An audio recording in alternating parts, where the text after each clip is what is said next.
C'est Malendur, toujours à la pointe de la technologie, ça vous le savez, hein, les entités dans l'espace, je suis là.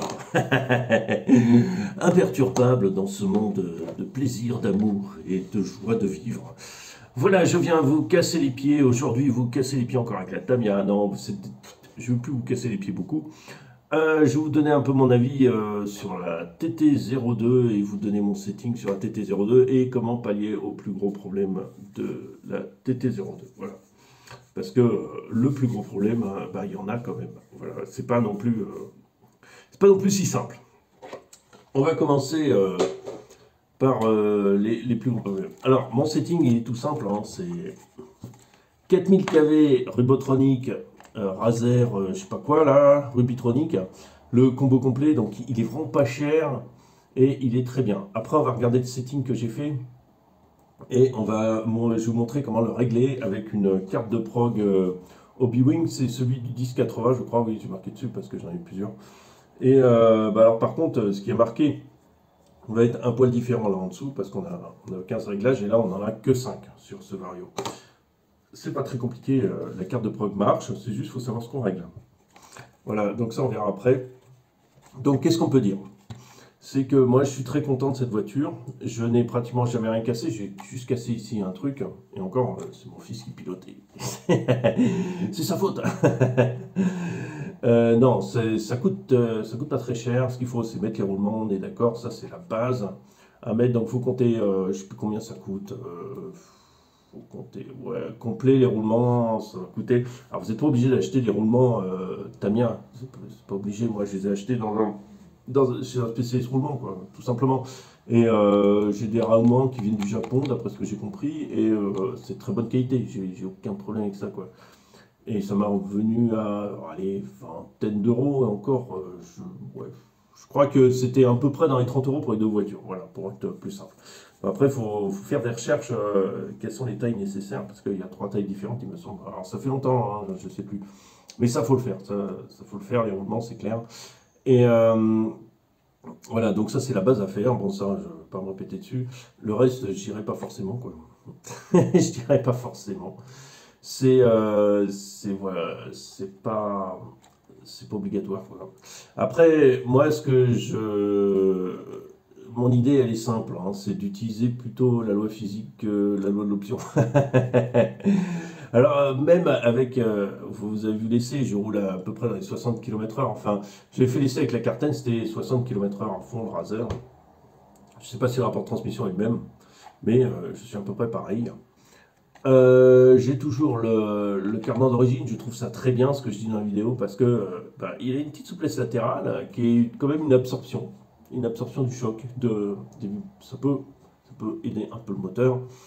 Les cardans, j'ai rien contre du tout. Alors je sais pas pourquoi les gens courent à acheter tout de suite des cardans métaux parce qu'ils sont plastiques. Ah, la Carten, j'ai des noix de cardan en plastoc. Hein. J'ai fait toute la saison avec des noix de cardan en plastoc.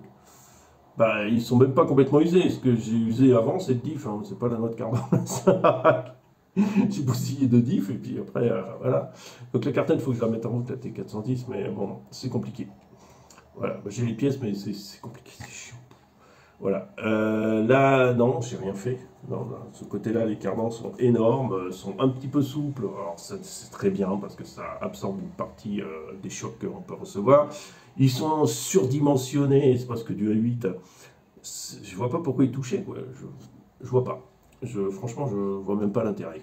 Après, on va dire les deux gros problèmes de la TT02. Alors, vous voyez, les roues arrière, j'ai quasiment aucun jeu. Le train arrière est stable et aucun réglage possible. Ce qui est le problème, c'est le train avant. Le train avant, vous voyez, il y a quand même du jeu. Alors, le jeu dans ces bagues-là, parce que c'est un espèce de... Ils ont simplifié le truc pour que ça tourne dans les deux sens. En haut, en bas, et gauche et droite, ils ont mis une boule. C'est intelligent, c'est rationnel, c'est pratique, hein, ça je dis pas le contraire. Mais le truc, c'est que cette bouboule-là, elle s'use, ça c'est une chose, elle est difficile à trouver, c'est une deuxième chose. Mais surtout, ce qu'elle a, c'est elle prend du jeu, beaucoup. Alors moi, c'est toujours celle d'origine, ouais, ça prend du jeu, comme vous voyez, ouais, ça se balade un peu. C'est pas trop grave. Ce qu'il y a, c'est que votre roue, elle va avoir un peu de jeu comme ça, quoi, d'avant en arrière. Ce qu'il faut pour pallier à ça, c'est, vous battez pas, hein, vous n'arriverez pas à l'enlever, ça sert à rien de mettre les trucs métal, ça sert à rien de mettre aussi ça en métal, parce que si vous mettez ça en métal et la boule en métal dedans, vous aurez de toute façon du jeu. Ça, c'est pas sans jeu, quoi. Ça marche pas. Et donc autant tout laisser d'origine, hein, c'est pas forcément l'utilité. Moi j'aime pas trop les options métal. Bon, après les options réglables, hein, c'est vrai. Mais bon, après réglables, moi j'aime bien avoir les trucs comme ils sont. Et ce que j'aime bien sur l'intermédiaire, c'est de pas prendre la tête. Voilà, donc ces boules s'usent. Le problème c'est pas en haut ça va. Le problème c'est en dessous. Alors en dessous, oui, ça s'use. Et après, elles sortent tout le temps. Vous perdez tout le temps cardan sur la piste. Alors déjà, si vous voulez pas perdre cardan, vous les repeignez en orange ou une couleur visible. Voilà, comme ça, avec un fond de peinture, vous le repeignez de telle façon à ce qu'elle soit bien visible, comme ça, vous trouvez plus facilement. Après, je conseille de mettre une petite rondelle comme ça. Une petite rondelle, juste une petite rondelle comme ça. Ça évite que ça sorte, tout simplement. Et moi, ça sort plus. J'ai plus de problème. Voilà. Sauf sur la vidéo, bien sûr, j'ai tapé un peu fort. Et puis du coup, ça c'est le problème de ces vis, peut-être de ce plastique, je sais pas, mais à un moment, ça se libère. Alors il suffit que si ça tient plus vraiment serré, si pas de vis un peu foireux dedans, moi je fous de la loctite et je visse dedans et on pourra toujours dévisser, il n'y a pas de souci, c'est juste ça tient après. Voilà, il n'y a plus à s'embêter avec ça. Après, ça c'est un des plus gros problèmes de la TT02, c'est qu'au bout d'un moment, on tape et paf, on perd tout parce que ça s'est déboîté tout simplement, c'est rien de cassé. Alors comment pallier à ce problème de direction? Il y en a beaucoup qui parlent d'options métal, oui, options métal. J'ai rien contre les options, vous faites ce que vous voulez, hein. Si vous avez plaisir à avoir tout du bleu dessus, du orange, du jaune, du rouge, il y a des kits, hein. Il y a des kits complets, il y a des kits de train avant complets, différents. Et vous avez tout ce que vous voulez, la TT02, tout est possible. Vous avez un kit drift, vous avez tout ce que vous voulez, vous pouvez mettre ce que vous voulez. Mais moi, mon avis, hein, et ça n'engage que moi, c'est ça sert à rien. Vous battez pas. La direction d'origine, elle n'a pas vraiment de jeu. Regardez. J'ai pas tant de jeux, j'en ai autant sur la cartaine, quoi. J'ai pas moins, enfin, j'ai pas autant de jeux. Ce qu'il faut, simplement, c'est que pour pas qu'il y ait de jeu et que vous ne soyez pas embêté, c'est qu'on va prendre le pinceau là. C'est que ces vis qui sont là, hein, au bout d'un moment, elles prennent du jeu. C'est elles qui prennent en grande partie du jeu. C'est ces deux vis là. Qu'est-ce qu'on fait? La loctite dedans, on visse avec la loctite, ça ne bouge plus. Vous pourrez toujours desserrer, il n'y a aucun problème. Il n'y aura pas de vis qui sera fait en plus dedans. Vous faites ça, une fois que la vis ne bouge plus, ça ne bouge plus. Ou alors vous pouvez aussi mettre une vis plus longue et derrière, vous pouvez rentrer un écrou si vous avez envie. Mais pas besoin, il suffit de coller le truc, ça ne bouge plus. Il y a ça qui fait du jeu. Deuxième chose qui fait du jeu, c'est celle-là aussi. Vous pouvez faire pareil. Ça ne bouge plus, c'est plus embêtant. Après, ce que vous pouvez faire, vous avez deux barres disponibles. Vous avez une barre avec un peu comme celle-là et une barre comme celle-là. Moi, j'ai mis celle-là. Le problème, c'est qu'il faut mettre des bacs dedans, parce que sinon, elle est un peu large. Voilà, c'est tout, et ça va jouer dedans. Ok. Ce que je conseille, c'est mettez pas un cerveau de 0,17 secondes. C'est lent, c'est très lent. Ce qu'il faut, c'est un 7 secondes. Alors, c'est plus cher, mais 0,7 secondes, ben, 0,07 secondes, hein, on entend. Eh ben, ouais, mais c'est ce qu'il faut. Et après, en plus, vous avez besoin de vitesse. Voilà, donc c'est mon idée. La TT02, mettez pas des options à gogo, ça colle pas avec le truc. Moi je trouve. Maintenant on va aller voir les réglages que j'ai fait sur le Razer. J'ai mis des réglages très souples, pas besoin d'avoir, de toute façon en piste, il ne faut pas avoir une voiture violente. Après c'est incontrôlable. Et c'est très souple en accélération et au freinage. Donc on va aller voir ça et je vais vous montrer comment marche la carte de prog. Allez, à tout de suite. Alors voilà, on est sur le... Alors comment le brancher? Il faut débrancher votre ventilateur sur le côté, là, et vous branchez votre câble vers votre carte de programmation. La carte de programmation, je vais vous montrer comment elle est réglée, moi. Vous allez chercher sur Internet, alors comme moi, c'est pas la bonne, mais ça marche. Il faut aller chercher sur Internet, vous trouverez des photos facilement de la carte de prog de Rubytronic avec quels sont les réglages exactement. Alors, la valeur 1, ça correspond au type, si vous voulez, du marche arrière ou pas. Moi, c'est juste marche avant, frein que j'ai réglé. J'ai pas de marche arrière. La valeur 2, c'est réglable de 1 à 8. C'est votre drag brake. Drag brake, c'est-à-dire quand vous lâchez votre commande d'accélération frein, ben, comment elle va freiner. En fait, vous pouvez régler de 1 à 8. Moi, je l'ai mis en valeur 3. Voilà, un peu, pas trop fort, quoi. Après, la valeur 3, ça correspond à la coupure de voltage à laquelle vous voulez qu'il y ait une coupure du variateur. Donc ça, je l'ai laissé en standard. En valeur 4, qu'est-ce qu'on vous demande? La puissance du moteur. Moi, je suis resté en valeur 1 parce que c'est un moteur qui est très violent et je trouve que sur la Tamiya, il faut vraiment être très très doux. Et la valeur 1 me va très bien. La voiture ne glisse pas en l'accélération, la voiture est suffisamment nerveuse. À voir sur la moquette, si j'ai plus d'accroche, on passera en valeur 2. Mais je ne vais pas passer en valeur 6, qui est ultra violent.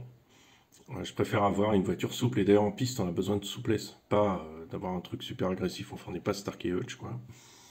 Après, la dernière valeur 5, c'est la force du frein. Force du frein, vous pouvez la régler de 1 à 4, 25, 25, 50, 75, 100%. Et là, elle est réglée jusqu'à 50%.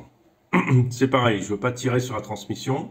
Je veux que ça freine, mais je ne veux pas tirer sur la transmission. Et les coups de frein trop secs vont amener aussi à des erreurs, puisque vous allez avoir votre voiture qui va partir. Ou vous allez bloquer les roues tout de suite. Donc ça, c'est important aussi d'avoir ça en... Comment on appelle ça? En piste, c'est très important d'avoir des réglages souples, pas trop secs, parce que tout est basé sur votre précision de pilotage, et si votre voiture est vraiment trop agressive, elle sera très compliquée à piloter, alors que si vous avez des réglages très souples, ça marche très très bien.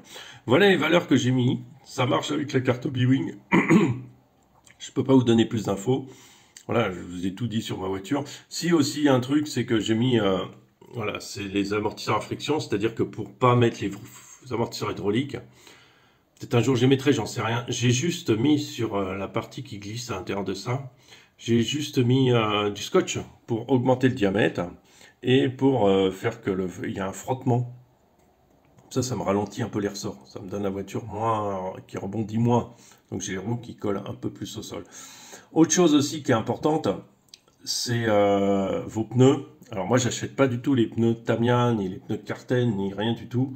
J'achète essentiellement les roues de compétition. Alors c'est moins joli, je suis d'accord, parce qu'il y a de très belles roues chez Tamiya par exemple. Mais l'avantage c'est que ça marche très bien, ça marche à merveille, ça s'use pas si vite que ça. Et ça coûte pas si cher non plus, quoi, hein. Après, il y a une autre chose, alors ça c'est important quand on arrive à une certaine vitesse, c'est l'aérodynamique, c'est super important. Les carrosseries Tamiya sont livrées avec des ailerons relativement plats. Alors soit tu les changes et tu les mets des ailerons orientés, soit tu changes la carreau en te disant comme ça, quand je fais de la compétition, j'ai pas peur de casser ma Tamiya, de bousiller ma belle carreau Tamiya et tout ça. C'est ce que j'ai fait. Ou alors tu essayes de mettre un aileron, et si tu veux garder le style de ta voiture, tu mets un aileron que tu laisses transparent, que tu achètes à part. Mais l'aileron est indispensable. L'aérodynamique à partir de même ne serait-ce que 40 km/h, c'est primordial. Pour votre tenue de route, pour votre tenue en virage, pour votre tenue de cave. Voilà, je peux pas en dire plus, quoi. Il n'y a pas ça. Alors cette carrosserie est immonde, c'est très laid, hein. En plus elle est très sale. Mais voilà, pour la compétition, j'ai aucune peur de me faire rentrer dedans, quoi. Voilà.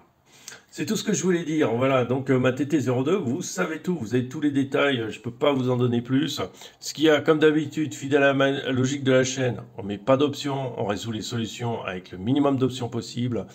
L'option, c'est bien, mais pas tout le temps. C'est pas tout le temps, mettre maximum d'options, c'est pas forcément la solution tout le temps, ça dépend ce qu'on veut faire. Voilà, sur ce, je vous souhaite une bonne journée. Et dis à ciao, ciao.